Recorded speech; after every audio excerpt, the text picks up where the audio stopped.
Olá pessoal, bom dia, boa tarde, boa noite, boa madrugada. Muito obrigado pela sua companhia. Estamos dando sequência na nossa disciplina de Direito Ambiental, ainda aí no meio da pandemia. Fique em casa, pessoal, se você puder, fique em casa. Claro, não vou ser hipócrita de dizer que você que precisa, que ainda está trabalhando, que tem a sua ocupação, principalmente você que está na área de saúde, vai trabalhar, vai fazer suas atividades, claro.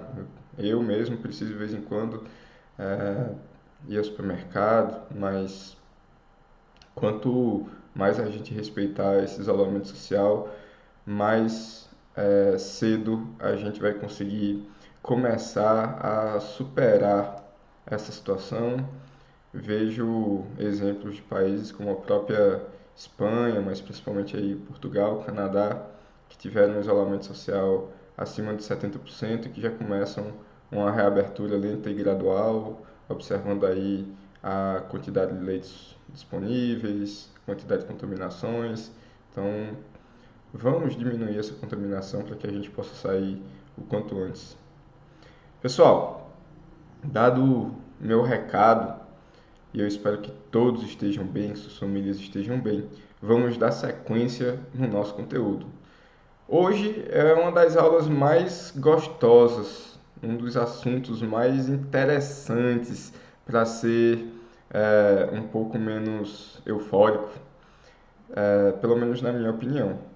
Meu mestrado tem tudo a ver com a educação ambiental. Minha dissertação fala exatamente como que a educação ambiental na nossa região contribuiu para a criação da APA Chapada do Araripe.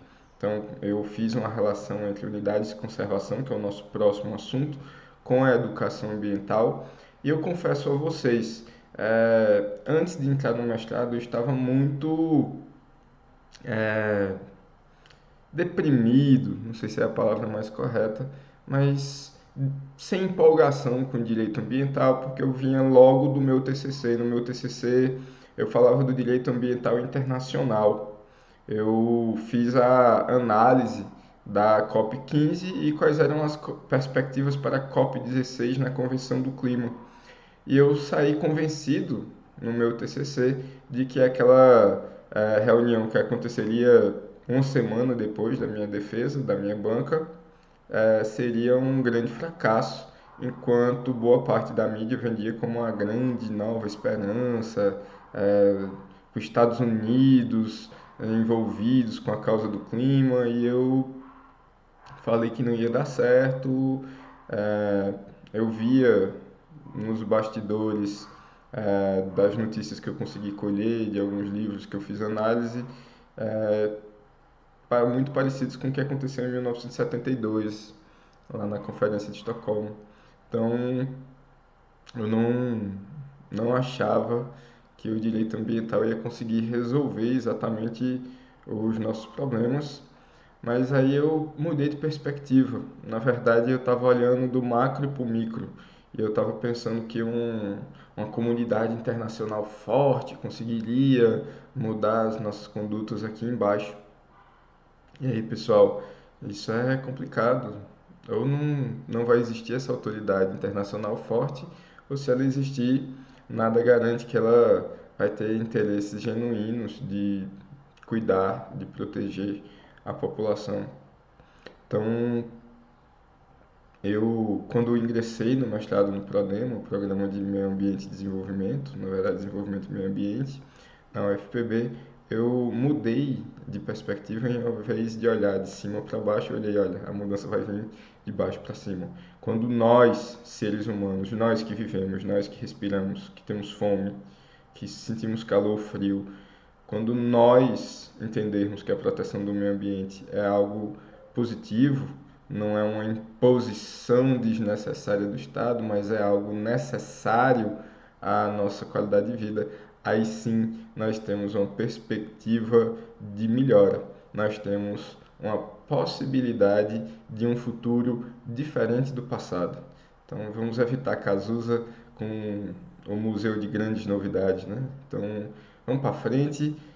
Educação ambiental é o nosso tema de hoje. E como a gente está falando de educação ambiental, meus amigos, eu não posso deixar de falar nessa lei aqui que vai ser a nossa estrela da aula de hoje, perdão, a lei 69795 de 1999. Como eu falei para vocês, a década de 90 foi bem interessante no que tange à legislação ambiental, porque nós tivemos leis muito boas saindo nessa época. Nós já falamos da Lei 9.605, que é a Lei de Crimes Ambientais. Mesmo ali em 1991, a gente teve um passo importante, foi um fortalecimento do CONAMA e a criação do IBAMA, que virou uma super autarquia, uma das 3 maiores do nosso país, ao lado de INSS e Receita Federal. Então, a gente viveu na década de 90, sim, muito influenciado ainda pelo entusiasmo da Comissão de Brundtland, mas a gente viveu uma época de ouro na proteção do meio ambiente. Inclusive ali quando está finalzinho assim, os debates aconteceram ainda nessa década de 90 e no ano 2000 se aprovou a Lei das Unidades de Conservação, que é outra lei que eu tenho um carinho bastante especial. Mas essa Lei 9795, meus amigos, quem puder, leia. É uma leizinha curta, não estou lembrando aqui de cabeça, mas são 14, 15 artigos. Lê toda ela, a gente vai falar de boa parte dela aqui na aula de hoje. Ela foi, inclusive, complementada, não, na verdade, o decreto 4.281, ela vai normatizar muita coisa que ficou abstrato da lei 9795.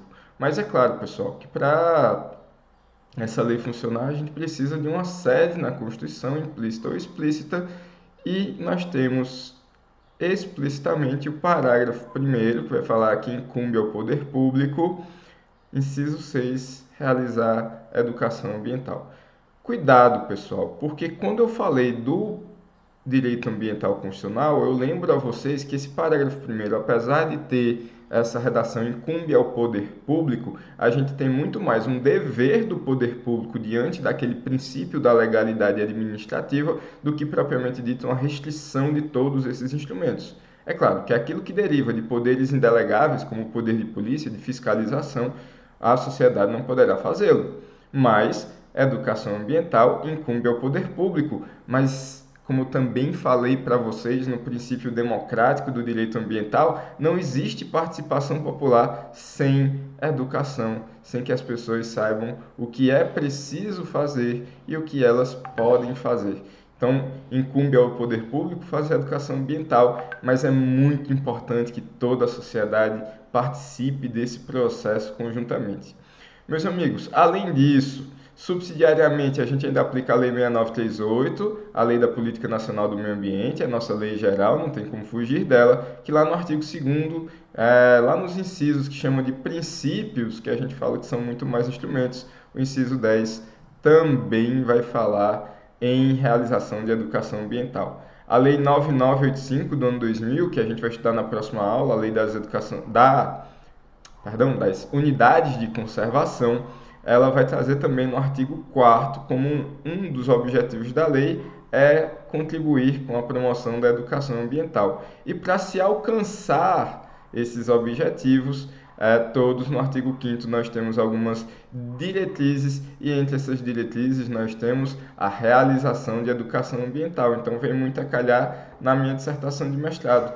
A educação ambiental quem vai contribuir para a criação de novas unidades de conservação, ao mesmo tempo que na existência de uma unidade de conservação eu posso contribuir com a promoção da educação ambiental e formar então um ciclo, não daqueles ciclos viciosos de que acontece uma coisa ruim, alguém machuca alguém se vinga e volta e cria aquele yin-yang do mal. Não, estou falando de um ciclo virtuoso no qual cada uma das nossas ações vai contribuir com novas situações benéficas para nós todos. Então, a Lei 9985 vai trabalhar dessa maneira, é um objetivo das unidades de conservação fazer a educação ambiental, como também é uma diretriz para se alcançar os objetivos, promover a educação ambiental. Além disso, meus amigos, a Lei 12.305, então, a nossa lei dos resíduos sólidos, lá do ano 2010, uma das últimas leis que foram promulgadas realmente em defesa do meio ambiente, mas vamos para frente. Artigo 5º vai falar em educação ambiental, artigo 8º vai falar na educação ambiental dos catadores de lixo, o artigo 19 vai dizer que a educação ambiental, no inciso 10, é importante para se alcançar todos os objetivos propostos, trazer para a nossa sociedade novos paradigmas, novas maneiras de pensar, se alcançar o desenvolvimento sustentável.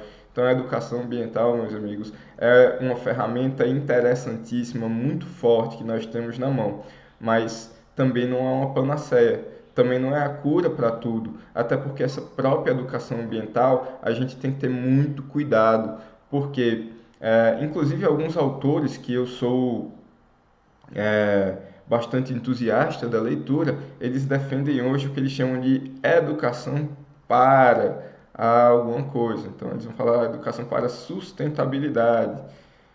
Professor, por que não muda o nome educação ambiental para educação para sustentabilidade? Primeiro, porque é assim que está chamado na lei, está positivado. Ok, então mantenho a nomenclatura da educação ambiental. Segundo, e um pouco mais filosófico, apesar de eu saber que não é a vontade de muitos desses autores e muitos conhecidos, até um ou outro amigo meu que defende a educação para a sustentabilidade, eu tenho uma crítica, porque quando você educa para alguma coisa, você, por mais que a sustentabilidade seja um dos valores, um dos paradigmas que eu defendo que deveriam predominar na nossa sociedade, mas eu estou defendendo uma educação quase como um treinamento.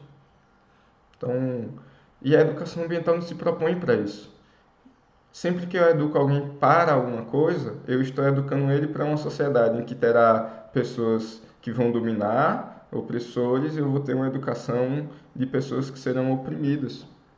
Então, a educação ambiental, a própria lei vai dizer, e eu acho sensacional, olha, nosso legislativo vive pisando na bola. Nosso legislativo vive fazendo coisas que não são da vontade real da nossa sociedade, mas eles são os nossos representantes eleitos democraticamente, certo? Mas aqui na Lei 9795 os caras estavam inspirados. Então tem muita coisa interessantíssima aqui, que se a gente conseguisse interpretar e colocar em prática, com certeza vai contribuir um dia com a melhoria da nossa qualidade de vida. Agora, não adianta nada ter uma bela carta de intenções que está lá só para em inglês ver. Vamos colocar em prática. A educação ambiental ela não é para. A educação ambiental ela é crítica, ela é democrática, ela vai olhar um lado e outro.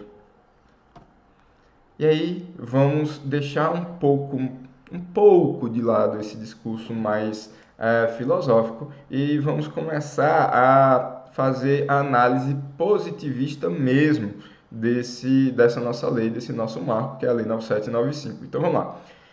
Artigo 1º, provavelmente o mais importante. Entendem-se por educação ambiental, olha aqui, ó, plural, pessoal. Não vai existir um modelo. Entendem-se por educação ambiental. Olha aqui, ó. Processos. Processos naquele sentido de conjunto concatenado de atos. Processos por meio dos quais, mais uma vez, olha o plural, estou destacando para vocês. Processos quais, entendem-se. E aí vamos lá. O indivíduo e a coletividade. Professor, por que não bota logo a coletividade? Vamos lá, eu sei que existem muitos discursos como andorinha só não faz verão. E tem até um vídeo que eu acho interessante, acho que chama Conspiracy. Tava na Netflix até um tempo desse atrás. E o cidadão, logo no início do vídeo, isso me marca bastante, porque ele diz o seguinte: eu era estudante universitário quando eu fui apresentado ao documentário do Al Gore, que fala uma verdade inconveniente. Ele diz: olha, o mundo está acabando, nós estamos tendo um aquecimento global e nós precisamos fazer alguma coisa. E mostra lá aqueles gráficos que ficaram emblemáticos. Muita gente fez inclusive paródias num sentido mais humorístico Até os Simpsons mesmo, o filme brinca com esse documentário. E aí o cidadão lá do Conspiracy diz... E eu fiquei muito assustado com tudo aquilo e eu mudei completamente meu jeito de viver. E eu parei de comer carne, parei de usar transportes que gastam combustíveis fósseis, comecei a andar praticamente a pé para todos os lados, mudei minha alimentação, diminuí a minha velocidade de compras, comecei a comprar coisas com selo de sustentáveis e mudei completamente minha forma, comecei a andar de bicicleta, diminuí a quantidade de banhos, e depois de tudo isso, e de ter perdido vários amigos, e de ter sido chamado de estranho, anos depois eu vi o Al Gore voltar e dizer, olha pessoal, nada mudou, pelo contrário, tudo está pior.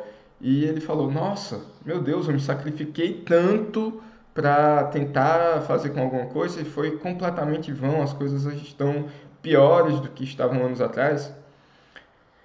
E esse desabafo que ele faz logo no início também é alguma coisa que o professor já acabou passando por isso, sentindo um pouco na pele isso. E é a prova de que sim, uma andorinha só não faz verão. Mas ao mesmo tempo, pessoal, quando a gente deixa de fazer nossa parte de indivíduo, aquilo que nos compete, esperando um momento em que toda a sociedade vai estar abraçada fazendo a coisa certa, a gente perde tempo. Além do mais, a gente desmotiva as pessoas empolgadas, como foi o caso. Então, sim, nós precisamos convencer a coletividade, mas a gente precisa convencer a coletividade muito mais com atos do que com palavras. Além do mais, a gente tem que focar também no indivíduo, porque esse indivíduo é a mola propulsora dos outros. É aquela questão de que de grão em grão a galinha enche o papo. Cada grão desse é importante sim, cada indivíduo que vai fazer sua parte é quem vai contribuir para a melhoria. Então eu preciso focar no indivíduo, eu preciso focar na pessoa, respeitando sua individualidade, sua criticidade, seus pontos de vista, mas dialogando com essa pessoa e mostrando o que é que ela pode fazer, contribuindo para a formação de uma nova visão de mundo, mas eu também preciso trabalhar com a coletividade. Então, quando o indivíduo e coletividade estiverem engajados, aí novamente a gente vai naquela figura que eu falei para vocês do ciclo virtuoso. Então, é o indivíduo que dá um exemplo a uma sociedade que vê aquele bom exemplo e segue e empolga ainda mais aquele primeiro indivíduo, ainda muitos outros indivíduos que poderão dar exemplos ainda melhores. Então, o indivíduo e a coletividade constroem valores sociais. Pessoal, isso é o mais importante. O que se visa construir é isso aqui: valores. Valores da nossa sociedade. Os nossos valores mudam, meus amigos. Não tem como fechar os olhos. Então, até alguns séculos atrás, na verdade até décadas atrás, nós vivíamos numa sociedade patriarcal, onde o homem era o chefe da família, ele que tinha que tomar as decisões mais importantes. E hoje a gente vive numa Constituição que fala que homem e mulher são iguais em direitos. Então, eu deixei aquele valor patriarcal do homem como superior para uma igualdade de condições, inclusive com ferramentas para que a mulher consiga alcançar essas condições depois de milênios ou séculos, se preferirem, dessa dominação. Então, ok, eu vou substituir valores. Aqui, ambientalmente falando, eu lembro a vocês que durante muito tempo, e a gente conversou isso, o ser humano ele tinha o valor de se sentir a figura central no nosso planeta. Com não só um direito, mas em algum momento até o dever de dominar os recursos ambientais a seu bel prazer, no intuito de trazer uma riqueza para si e um bem-estar. Contudo, olha onde a gente veio chegar quando a gente pensa no ser humano como a espécie mais importante. Olha quantas crises a gente tem vivido. Crise econômica, crise de saúde, crise de educação, crise de segurança, crise existencial. A gente nunca teve tanta gente com depressão, com ansiedade, suicídios. Então, É, não é bem por aí, a gente precisa construir novos valores. Agora, como se constroem novos valores, professor? E aí, segura um pouquinho, a gente já está passando de 20 minutos, bebe uma água, se alonga que o próximo bloco eu tentarei ser o máximo didático possível. Conto com vocês, até já.